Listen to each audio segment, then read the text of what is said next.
ఇలాంటి breaking news వెంటనే నా నుండి పొందుటకు మీరు ఇప్పుడే ఈ వీడియో క్రింద కుడివైపున ఉండే సబ్స్క్రైబ్ మరియు గంట గుర్తుపై క్లిక్ చేయండి, లైక్ చేయండి, మీ మిత్రులకు షేర్ చేయండి. నువ్వు ఒక గురువు కదా, నువ్వు ఫీల్ కావట్లేదా అని చెప్పి అడుగుతున్నారు. ఫీల్ అయ్యి ఏం చేయాలి? ఒక టీచర్గా ఏం చేయాలి?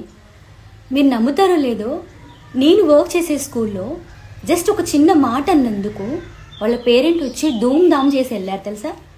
ఇంక నన్ను కొట్టడం ఒకటి మిగిలింది అక్కడ. పొరపాటుకు ఒక మాట అంటేనే ఊరుకోవట్లేదు, ఇంక మేము కొట్టదాకా వెళ్ళాము ఆ పిల్లల్ని. ఒక టీచర్గా ఎప్పుడో ఓడిపోయాం మేము తెలుసా.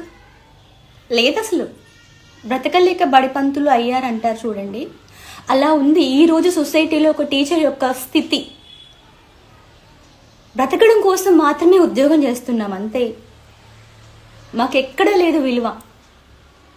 పోయామా, పాటలు చెప్పుకున్నామా, వచ్చామా అంతే.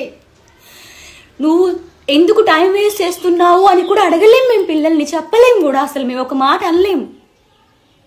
అంటే ఎక్కడి నుంచి ఏ మతపరంగా కులం పరంగా ఏదైనా తీసుకొచ్చి అంటిస్తారేమో అని భయం మాకు. ఒక టీచర్గా ఓడిపోయాం మేము ఈ జన్మలో గెలవలేము, మాకు లేదు కూడా. ఇలాంటి బ్రేకింగ్ న్యూస్ వీడియోలు నిరంతరం ఎప్పటికప్పుడు నేరుగా నోటిఫికేషన్ ద్వారా నా నుండి మీరు పొందుటకు ఈ వీడియో క్రింద కుడివైపున ఉండే సబ్స్క్రైబ్ మరియు గంట గుర్తుపై క్లిక్ చేయండి, లైక్ చేయండి, మీ మిత్రులకు షేర్ చేయండి.